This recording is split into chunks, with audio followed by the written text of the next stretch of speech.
Greetings everyone, how are you doing? This is Kinesiology 231 and this is an annotated presentation. So what we're doing for these presentations, we have the book slides that are loaded up in Blackboard, and these presentations will in essence take each chapter and break them out into different subsections. Like for example, this will be specifically regarding physical activity, health, and disease as basically an overview, and that's found in the first part of the chapter.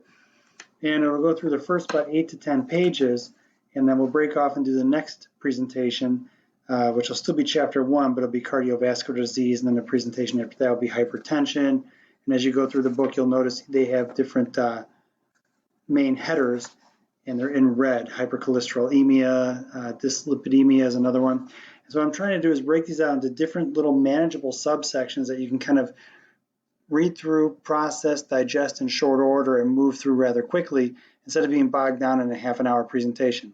So with that said, let's get going. So in there and in the book, they do a great job in the very first part of the chapter of going through a number of different studies and talking about how these different studies show conclusively that fitness is a great tool and it has wonderful effects on health, and how lack thereof, not moving and no activity, has deleterious or negative effects on health, which we know that. And being in this class tells me that you already have a predisposition to even understanding that concept because you're into fitness and you're going to be a fitness practitioner. So I get it. The book denotes and lists the definition of non-communicable diseases and how these have this predominance, and they're seen the preponderance of them and how they're seen predominantly globally. And the non-communicable diseases they list are cardiovascular disease, diabetes, obesity, chronic respiratory disorders, and cancers. So when I work with clients, and what I'm doing with these presentations, I'm putting my notations out here to the side in a different color just so it breaks out like my thoughts on these slides. So these NCDs, as the book likes to refer to them, they are spot on, no doubt about it, and they're all preventable to a certain degree. And I refer to these when I talk with clients as hypokinetic, meaning without movement types of diseases. And usually my clients can wrap themselves around that, like non-communicable diseases might have a different connotation as opposed to a communicable disease, if you know what I'm saying. So I tend to refer to these as hypokinetic, and my clients can really wrap themselves around that concept.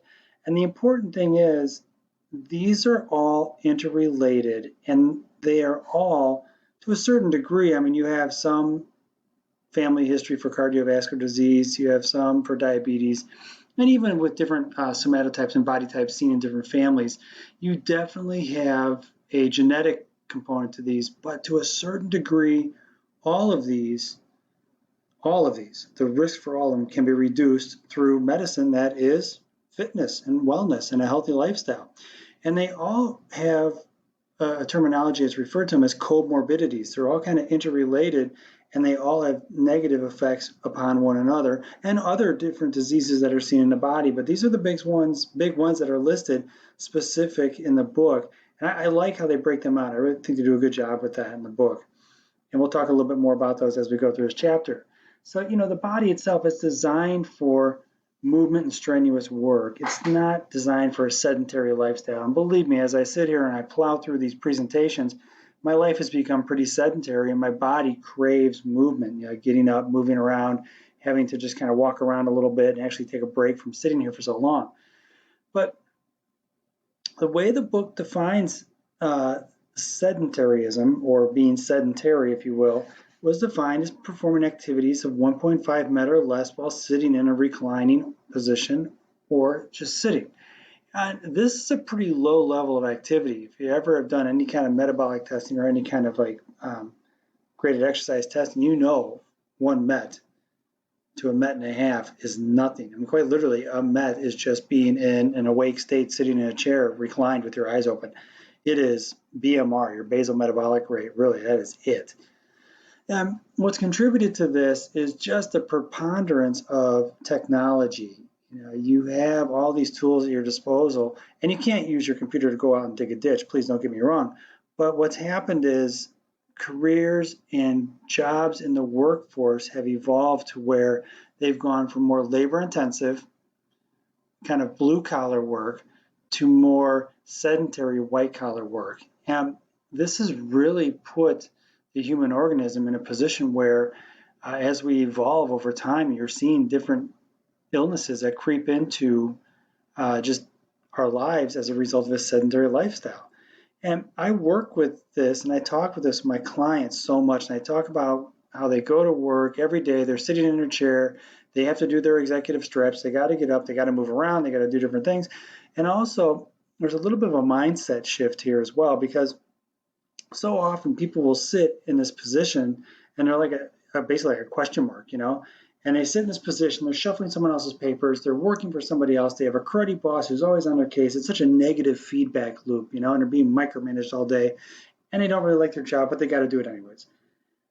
And then you take them out of that position and you get them upright and you get them to the point where their body is moving and they're actually going from a question mark and they look like an exclamation point.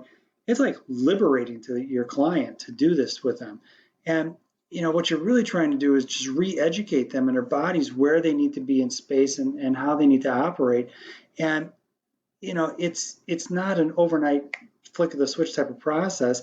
It takes time, and you have to be diligent and work with your clients and cue them constantly to get them into the right space and place. Not easy, but when you do it, it's liberating to them, believe me. So, really, what we've delivered as practitioners over the course of the last couple decades has been, look, regular physical activity is the best defense. It really is. If you want to go ahead and minimize these NCDs, non-communicable diseases, or hypokinetic diseases, you just got to move. You got to get up and move around. Sitting around doing nothing, that's not it. You got to get up and move around, be active. And we deliver this message continually as professionals, and we're talking to a biased group because they're already in a fitness center. Your normal people off the street may not hear the messages clearly, but the people who are sitting down from you doing a consultation with you will hear your message because they're there for a purpose. They're predisposed to understanding the message because they want to be fit. We'll talk more about that later on.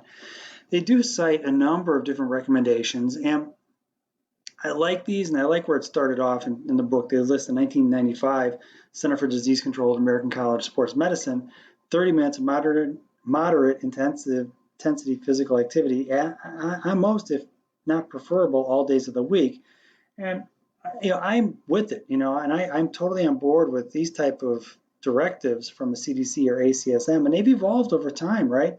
American Heart Association and American College of Sports Medicine have also made additional recommendations. Then you can find these in the book in Table 1.1 that fitness should also include things like not only aerobic but strength training, but some flexibility and balance. And I would tend to argue that fitness includes other things beyond this. Psychological, emotional, financial are biggies that are in the industry now that we talk about. So really, it's not just being able to go out and run a 5K or bench press a bunch of weight, but it's kind of this holistic approach to your wellness and the wellness of your client. And the way I visualize this, and I look at this, and I like the little pyramid that they have in the book. I think it's on page 9, but I like doing this with my clients. And the way I describe it is we all have this kind of pie chart of fitness. My high school football player might need to spend the majority of his time on speed, agility, and quickness, where other components are focused on to a lesser degree, whereas perhaps somebody who's going to go out and run a 5K competitively, they need to focus more time on cardiovascular training. Ida, who's 80 years old, she's my analog for the 80-year-old female population. She's worried about balance, and also she's worried about strengthening her bones so she doesn't blow a hip out. So, it kind of depends on the person. We each have this pie chart that sits above our head for fitness and working out. So you have to kind of look at this as a practitioner and understand who's in front of you, what their needs are, what their wants are, and be able to craft a workout program and develop workouts for them to meet this and fulfill these. And we all know this with working out, you have lower risks of all the above to the left, and you have a reduction of obesity, so intra-abdominal fat, feelings of depression and anxiety. These are all things that when we talk about exercise being medicine, this is it. These are the things that exercise has a really, really positive response with. And if we take this a step further now, and we look at this in children, most children, so says the book, should participate in at least 60 minutes of physical activity every day. And most of it should be done while performing pretty vigorous activities. And with these activities, you look at them and they should include some type of muscle and some type of bone strengthening.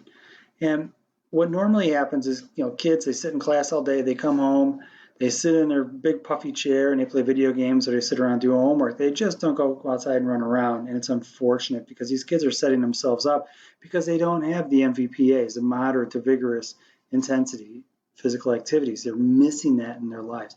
And the book uses the term exercise deficit disorder to describe or define this as a condition.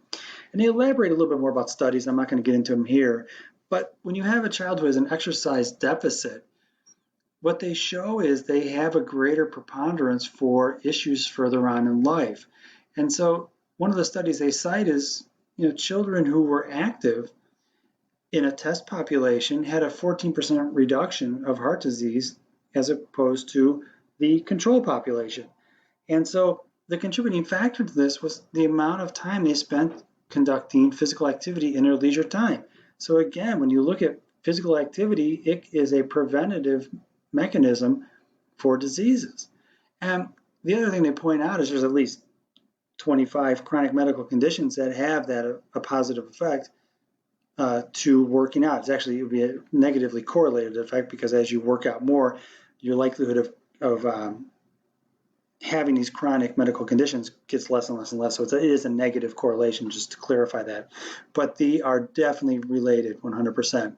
So when I work with clients, I generally meet with clients who blew out a knee, twisted an ankle, became sedentary, started working out again, injured something else, usually on the other side of the body because they were limping or walking funny on their ankle that they never went and got physical therapy for. And so they end up injuring their hip on the left side. And so they sat out for another couple months. And so they end up gaining some weight. And because they gained some weight, they end up, going out and trying to work out again. They try working out again. They injure themselves somewhere else. And I describe this kind of like spiral, if you will, downward spiral, as a fitness erosion where one thing begets another, begets another, begets another.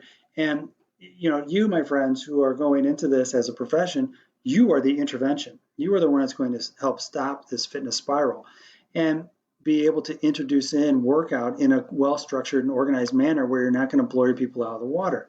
And so this dose-response relationship speaks to that, right? How frequent are you going to be working out? How hard will the workouts be and how long? And, part of this should be, at least in your case, you should work on some skill development in terms of trying to becoming more proficient in program design and actually organizing these in terms of a thoughtful, cogent workout program. Doing this, 3 sets of 15 for the same exercises will not get you long-term results and keep your clients coming back. And think back to general adaptation syndrome and its application on a human organism. You're zapping a person with a training stimulus and you're trying to get a desired training response with the reduction of injury. So there's a proper amount of dosage to get the response you need. And the book poses a question like, how much is enough? I think it's like on page 9 or so. And the book defines too much as engaging in 5 hours of structured, of high-intensity activity per week. And this was equated with negative health consequences. I'll tell you, I know numerous people who do this, who train for triathlons. I know numerous people who do this when they come in, they do a cycle class, and then they do a body pump class, and then they go do a yoga class the next day, and then they do a body pump class the day after that, or they do another cycle class or high intensity class. So I know people who are way beyond this, but they do not have any negative effects because they're so accustomed to this training and it actually suits them well. And with working out in the dosing relationship, it breaks down as follows, right? If you're going to do 150 minutes of moderate to vigorous intensity exercise, for 2 days, it's this, 3 days, and 4 days. It kind of gives you an idea of how hard you have to work for how long, for how many days. That's your frequency, your intensity, and your duration are all kind of interrelated. So you have to look at that in terms of how you're going to map that out. So the one thing I will point out this before I go here, I do have an issue with one of the things in the book, and I worked with some clients who are 50 plus BMI, like 500 pounders, and strength training was a part of their workout, and it was part of the protocol, and it burns calories. It's the muscle that burns calorie, not the fat, so you have to have some strength training in the process. So with that, I have about 15 seconds left. I'm going to sign off right now. Be on the lookout for the next presentation. Thanks.